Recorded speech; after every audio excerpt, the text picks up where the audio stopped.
Oh, guy to the left, guy to the left. Deep left. Picked a horrible time to reload. I just wouldn't have reloaded there. That's a misconception, I think, in the gun guy space is, you know, I've got my AR-15 and now I'm gonna do CQB. He's gonna wait for you to come in. He's gonna jam up your second or third guy, and at that point, you're so far into the room that you're turning around, figuring out what's going on. You can't see him. He's already got you, and he just took out like 3 guys.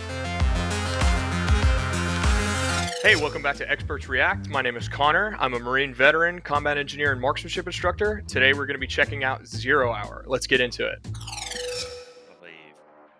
Very first thing I'm noticing is in a low light situation like this, where these doors appear to be closed and you don't know what type of lights there may be inside. This is a situation I would definitely wear night vision. Now, climbing the rope to get up there is possible. I mean, you train that a lot in like obstacle courses and stuff. You know, you got to go up a rope, but you're doing it in like a t-shirt and like cami pants. We call it boots and utes basically, but I would try it in full kit, you know, because you've got a considerable amount of weight on your chest and waist being a belt, and then you're going to have a rifle slung on your back. These guys in this video game are hypothetical high-speed operators that are probably in fantastic shape, so you know they probably wouldn't have too much of an issue with climbing a rope and kit, but it is something you definitely want to drill. Three surrender.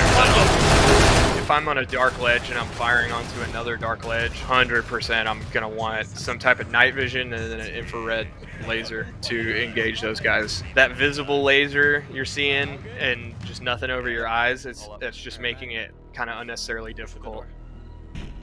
Nope. It's pull. How do you pull? Where do you pull on this door? That goes into something called BOH, and the H stands for hinges. If you are stacked up on a door and you are the lead man going into, you know, whatever type of house or building, you want to be on the lookout for booby traps, obstacles, and hinges are the most important things to kind of keep in the front of your mind looking at doors like that, because, you know, it could be a matter of alerting somebody that's inside. I mean, it appears that they're not worried about that at this point. You know, they've already been shooting unsuppressed on that ledge for quite a while. But if you're trying to maintain the element of surprise and you're sitting there, you don't pay attention to where the hinges are, so you're putting your shoulder into a door that's just a pull, you know, that's a pretty bonehead way to have yourself found out there. That's one enemy down. We got a hostage in here. The gear I would use for a mission like this: a suppressor, night vision for sure, some sort of infrared aiming device. If you're going inside somewhere, I'm not sure on the amount of people out there that have shotguns inside of a house or inside of, this appears to be a hospital perhaps, or just some sort of general practitioner's office. Cracking off a gun inside is remarkably loud. So, you know, anything to kind of cut that back. You're not using it to be fully secret squirrel, you know, somebody on the other end of the hallway is not going to hear you, but it's just going to mitigate muzzle flash first off, which in the dark you want to keep to a minimum. And then, like I was talking about before with that night vision that I would be using here, to be perfectly honest with you, this is a low light, no light situation where you're only going to be doing yourself a world of favors by having night vision. Those two things would be kind of on top of my list. Also, maybe some sort of short barreled rifle. I'm not going to be going in here, you know, with a 16-inch gun. That's just for maneuverability, for going around some of those tight corners, you know, switchbacks on staircases. You know, having a much shorter kind of compact weapon on you is going to minimize a lot of having to break down your position going into a new room. Where it's possible before we hit atrium. I'm on point.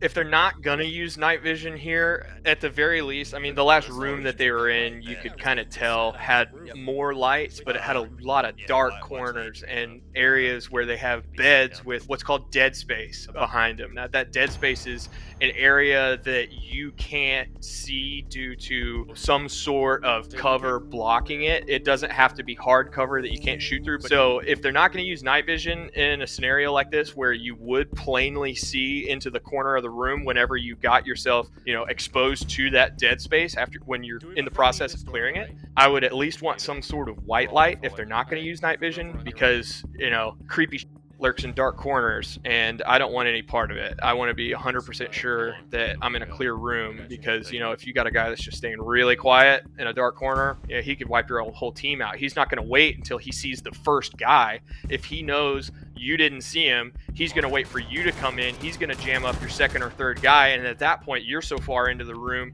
that you're turning around, figuring out what's going on. You can't see him. He's already got you. And he just took out like 3 guys.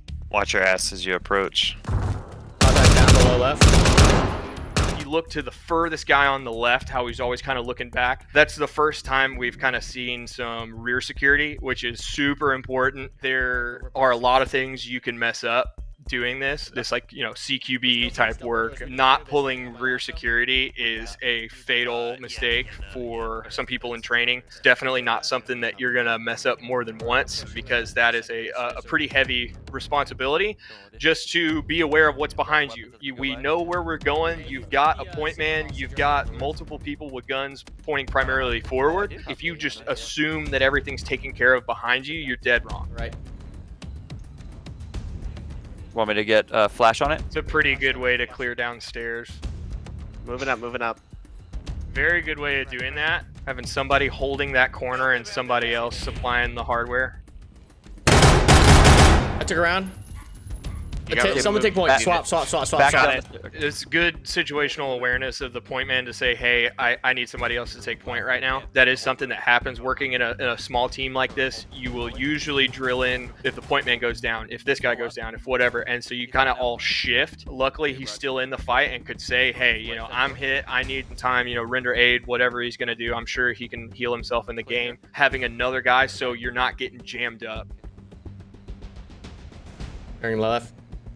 These guys have at least a basic understanding of how this works. I wouldn't be surprised if these guys were possibly military or something. The only thing I wouldn't do as much, and this goes back into maybe the game just doesn't have a feature for it, but maybe not flag your buddies so much. If I'm coming up behind somebody that's in the process of opening a door, I'd normally try to break it into a high port, which is with the stock kind of in between. This meaty part goes from your elbow almost to your bicep. That going down between your ribs and having the gun up or having it kind of cocked more down. More importantly, in this application, it's not flagging whoever is directly in front of you. Flowing in. Oh, guy to the left, guy to the left. Picked a horrible time to reload. From what I saw in a video game kind of perspective, when he's coming through and he's moving to the right, unless he is super aware that he's down to his last 2 rounds, I just wouldn't have reloaded there. It seems like he had ample rounds to take care of at least one more contact, and I think that was just a poor time to reload. I think his movement was very good. The way he comes in straight front, goes to the right because he's looking, creating another angle to the left. You can see he had a clear shot on him. He was just trying to reload. Who's on point? Yeah, those lasers, either visible or infrared, are a good way in an environment like this to kind of declare your intention and also know where certain people are, you know, walking through. You don't want to walk through somebody's line, obviously, walking in front of a live gun. This is where it would kind of help out more. I'm going back to the night vision thing again. I'm sorry. That should just be like the overarching theme of this. It's just like these guys should be using night vision because those IR lasers, you're able to see like a continuous flow of the laser. You can see it going all the way out to where it stops, basically. These visible lasers, without like a heavy amount of dust in the air that would bounce off of that laser and make it more of a stream than just a dot on the back of a wall. But those IR lasers are like a surefire way of kind of declaring that intention to everybody else on the team. Yeah, situational awareness is just key in scenarios like this, because if you look down at another booby trap there. Jesus, you good? Yep, I'm up. Copy. Second door's clear as well. Copy. Their communications is pretty good, honestly. You see a lot of like call and response. You hear him copy. He's responding in the affirmative, but he's just letting the other guy know all right, I got it. I hear you, and I'm taking that into consideration. You know, that's it. 6 suspects alive. I definitely heard him downstairs. That's that tactical pause that I've kind of been talking about, where he's moving through an area. I don't know if there's 2 or more guys left right now, but definitely 2. At this point, I've been through this area a couple times. You don't ever want to just assume everything's completely clear.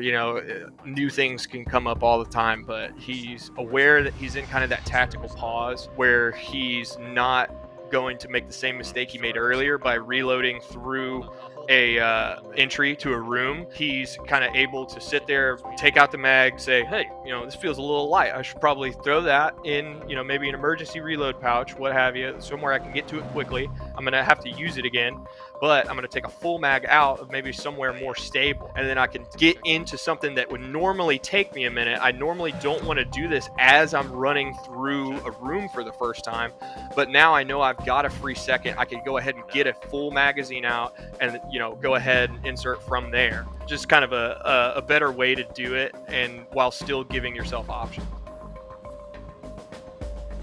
Watching the right. I got closed doors. Yeah, I wouldn't want my buddy just sitting on the bottom of a staircase like that, where my only real option is, if contact were to go down, to find cover is to run back up the stairs. Now he's got a Daniel defense rail on there, a Vortex UH1 optic. I'll keep looking at it, but from this angle I can't tell exactly how long the barrel is, but he might have exactly what I was saying I'd want in this situation. I got him, he's down. Yeah, now it's down to 2 guys. Very difficult to maintain good pace going through and stay deliberate and have rear security posted, But 2-man CQB is difficult.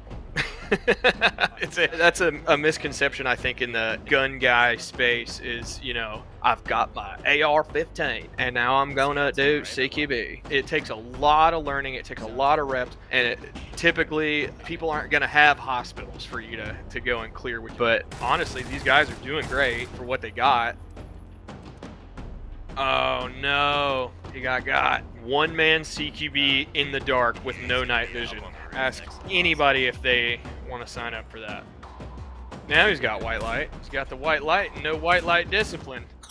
Games like 0 Hour. I think they're great for little mental tune-ups. They're great for practicing, communicating with a team. Realism on this one, out of 10, I'm going to give this one a 9, because everything that I was hitting on going through the video, having to do mag checks, having to pick a certain time that would be a better opportunity to conduct a reload. I really like this game. It looks really good. If you want more experts react, go ahead and check out Gamology's Facebook and YouTube channels. If you'd like more of me personally, my work Instagram is at Aaron's Gun Cabinet, and as well as our YouTube at Aaron's Gun Cabinet. And always remember to stay mentally, spiritually, and physically prepared.